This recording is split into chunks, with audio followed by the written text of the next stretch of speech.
Hey everyone, Tara from Up the Street Scrapbooking. Today I'm going to do a little tutorial on mixed media canvases. I know there's a few of my customers that haven't really delved into this yet, and since I did a mixed media kit this month, I thought I'd better at least show people, show them how to use it. So last night before I left for the night, I just did my canvases so that they would be ready to go this morning. So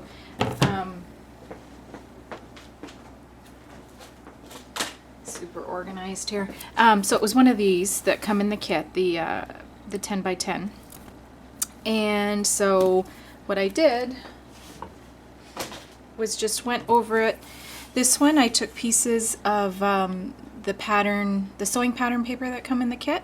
So just tore, no rhyme or reason to it, just slapped it on with the Mod Podge and then put a layer of Mod Podge over top and just kind of folded it around the back so that you had some neat edges. And then the other one, in the kit you receive some book papers from some vintage encyclopedias and that kind of thing. So I thought I'd do two just to show kind of two different options. This tutorial will kind of be in two parts. Today will be just backgrounds. And then it'll be a separate video that has kind of the finishing touches, just because I tend to do my backgrounds and then sit back and look at it and decide what I'm going to do from there. So I don't plan out my projects in advance typically. It's just more for fun and just to see where it takes you. So maybe we'll start with this one. And I think what I'll do is maybe just start with the paint that came in the kit. The Claudine Hellmuth paint. I already had a bigger one, so I'm just going to use it for now. So it's in the classic teal. So you can see it's very, very thick, which is totally fine. I'm just going to put a bit on and then dip my brush in some water.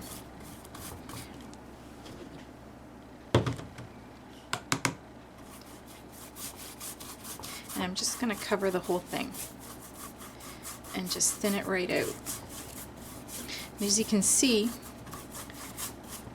the color's not diluted so much as just the transparency.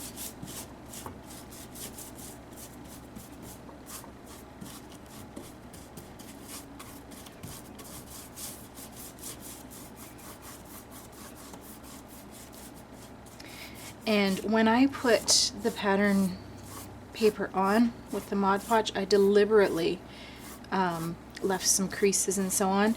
Like different times I've just put it on completely smooth, and but in this case I wanted to show a little bit of the texture. So, and then if you find that's too thick, you could even go with a paper towel and dab a bit off. But let's do that. Just maybe in some spots. Gives you a little bit of variation. Okay, I'm just gonna, normally I would hit that with a heat gun, but since I'm working on two, I might just set that aside and let it dry on its own. And then work on this second one here for a second. So let's look at this. When you've got some nice color and texture patterning there, you kind of want to decide how much you want to cover up, because you might want to keep some of that. I think in this case I'm going to use some of the Martha Stewart paints that I've got here, and you'll notice one is satin and one is high gloss. I end up going over my completed project with a layer of Mod Podge or gel medium anyway, so I don't really care one way or the other whether they're shiny or not. I just use them as they are. So let's just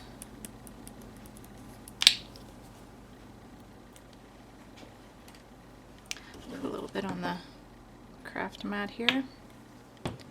And okay. And I think this one, I maybe, instead of doing full coverage, I might just do like pieces. So I've got a little palette knife here, and I'm just gonna randomly. And the reason I chose these colors was because there was lots of yellow and orange going on here, and I kind of, while I like lots of color, I like to, you know, it has to make sense to me. So if I've already, like there's teal here, so I'll probably bring some teal over here too. But that's just kind of how my thoughts are when I'm deciding what color. And I mean, I always end up using a bit of black. Oh, jeez. Bit of black and a bit of white just for the contrast. So, and again, you can tap some of it away if you think it's getting too crazy looking. Nice. So.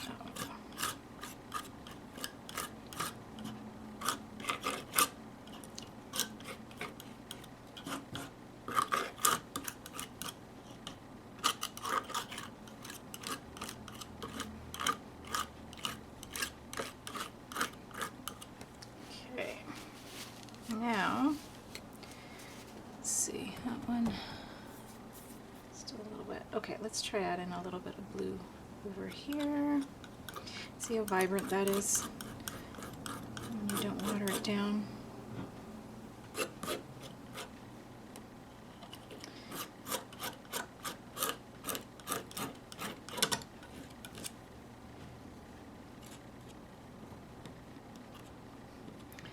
And you get very different looks if you leave the paint wet and then add in another color. See how dark that's becoming?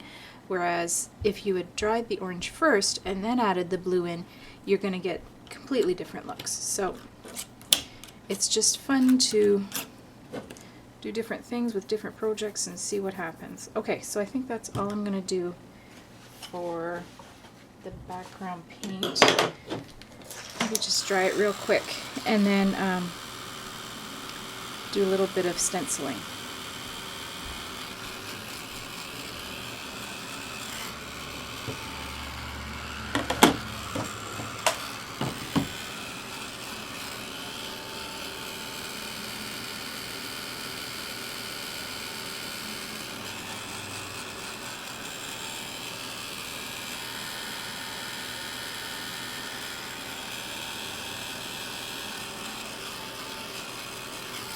Good enough.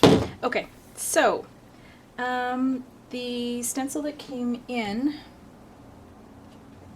the kit is the Donna Downey Turkish Grunge, I think it's called. So this is just a little guy. I'm thinking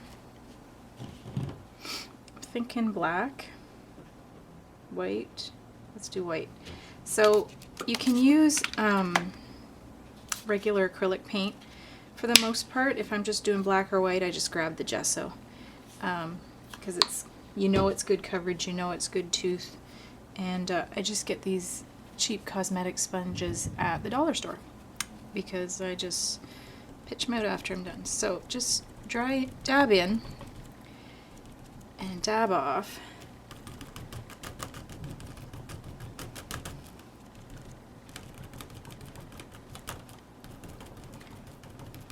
And I have a habit of working down in the corners. Like I'll do this corner and then I'll go up and do this corner. So that's not terribly bright, but that's fine. You're not wanting to really, or for this particular one, I didn't want it really graphic. I just wanted subtle colors in the background. The other one is more bright and lots of contrast. So do that. That's good. I think I'll leave that one as is. And then go back to this one. And then, so the other thing I wanted to show was, maybe I shouldn't. Anywho.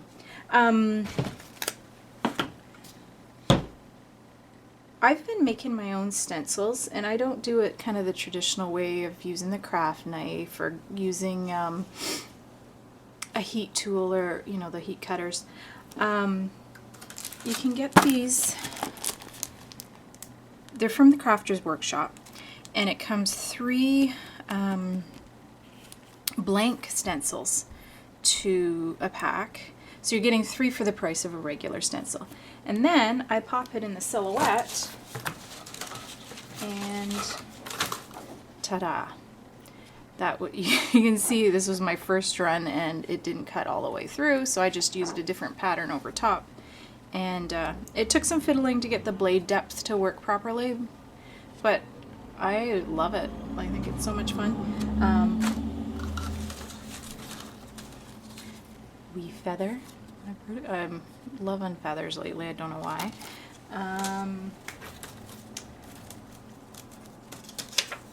Fun little doily.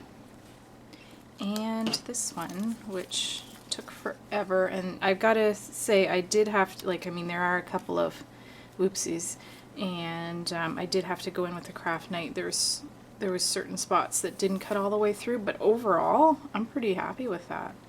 You can do whatever pattern you want, whatever size, so that I really liked. Yeah, you're still okay, so I'm going to do that a little bit more. And the other thing I like to do for sprays, now a lot of the sprays are not waterproof. Like the Dilutions, they're gorgeous and vibrant, but you'd have to put a sealer over top if you wanted to add anything else that's wet. Heidi Swap, Color Shine, my favorite shimmery sprays, same thing.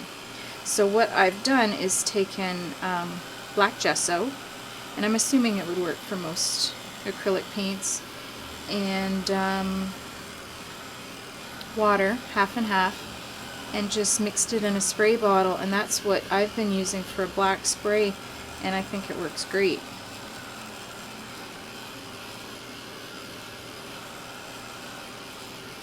Okay, good enough. Where'd it go now? Hold on.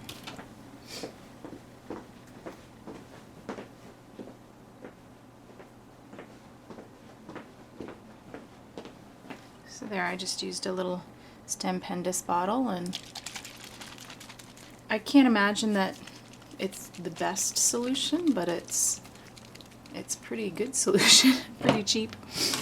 Okay, so let's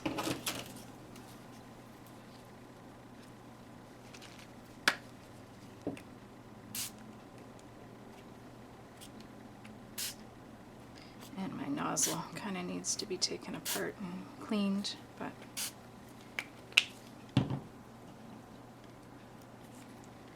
I like that. Like it a lot.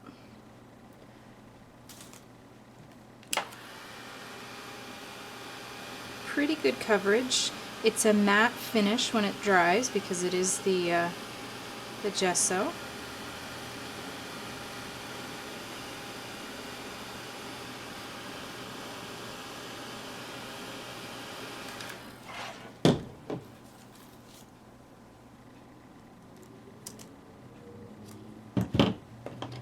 I guess you could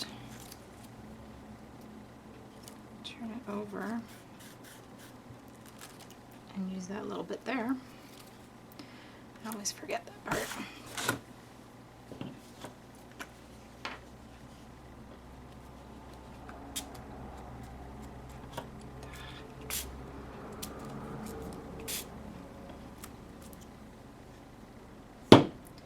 Pretty good.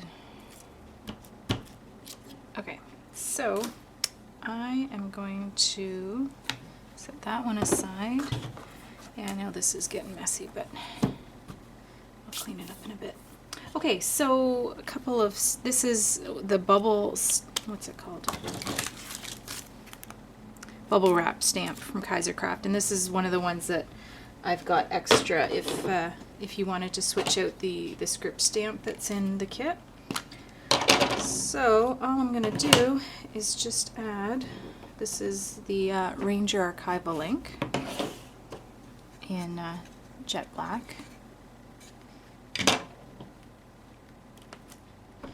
Just add a little bit of texture here and there.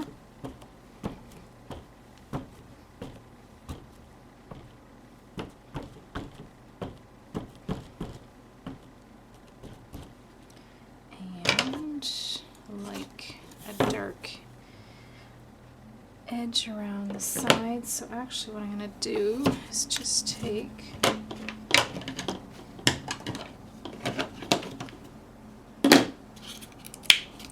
little bit of the black gesso and palette knife.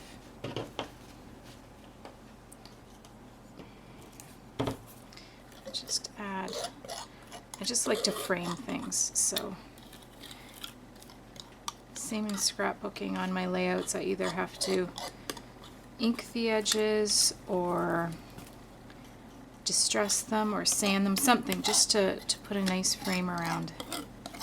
I just think it finishes it off nice. And it helps the other colors just pop, especially when you use a nice black, dark brown.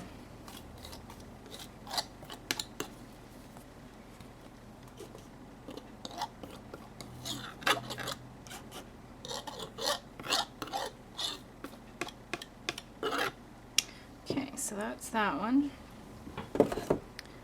This one, what else am I going to do to that today? Go with the black, I guess. Can't hurt. Don't like something, you just paint over it.